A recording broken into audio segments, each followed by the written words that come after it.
Chester Visits the Library by Dennis Furtick. Rain. Chester was ready to play baseball, not get soaked. Now what could he do? Chester spotted the library. He had never visited it before. Thought Chester. Maybe I should check it out. At least it will be dry. The rain fell harder. Chester raced through the library doors. The inside surprised Chester. It was cheerful, bright, and filled with colorful posters. "Hey!" he yelled. "This place looks great!" Ears all over the library heard Chester yell. 2 of those ears belonged to Ms. Mimi Mouse.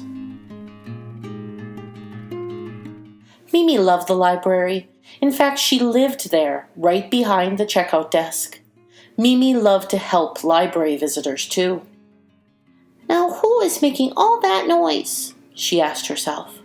"A library is a place for quiet voices." She spotted the dripping orange cat. The name Chester was on his backpack. Chester decided to go exploring. He turned up his music and started to run. A librarian said, "Oh, little cat, excuse me, we always walk in the library." But Chester was already gone. Thought Mimi. This Chester must never have visited a library before. And Mimi hurried after him. Mimi saw Chester run toward the children's books, and he grabbed one off the shelf with his wet paws. Mimi heard a children's librarian say, "Oh, little cat, excuse me, would you please make sure your hands are clean and dry?" But Chester was already gone. Then Mimi saw Chester run by the music CDs. "Well, I don't need those. I have my own music." And he turned up his music player even louder.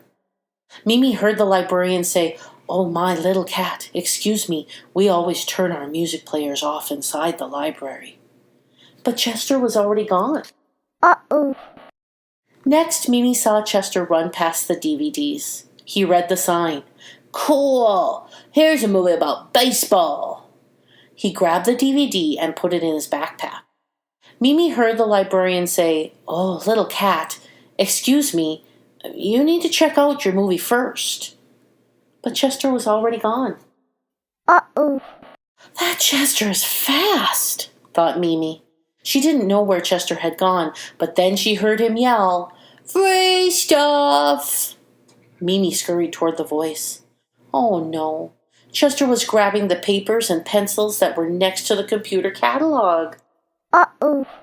Those papers and pencils were for everyone to use. Excuse me?" Mimi started to whisper, but Chester was already gone. Chester was getting hungry, so he headed toward the storytime room. "Hey, you guys got any snacks in there?" The storyteller stopped reading. "I'm sorry," she said. "There's no food and drink in the library, and now I really need to finish this story." Mimi finally caught up. Little cat, excuse me, your name is Chester, correct?" "Well, that's right." "My name is Mimi. I live here. Do you like the library, Chester?" "Oh, yeah, I really like your library." "Oh, that's wonderful. But I have something I need to show you." Mimi pointed to a poster. "Friends who visit the library learn all about library manners. Do you want to be a library friend?" "Well, I sure do." All the librarians came to help Chester learn the rules. Let's read them together. Library manners. Speak quietly. Walk, don't run. No food or drink in the library. Keep phones or music players turned off. Handle books and all library materials carefully. Check out the materials you want to borrow. And be polite to librarians and visitors. Chester and Mimi read all of the rules, and then Chester looked at Mimi. "Well, I didn't know all that. Thank you for showing me the rules, Mimi. I guess I didn't use very good library manners. But you will from now on, Mimi said. And you'll visit us all the time, right? Chester grinned back. Right, he said. And then he remembered to use his quiet voice. Right. And Mimi knew that Chester would be a great library friend.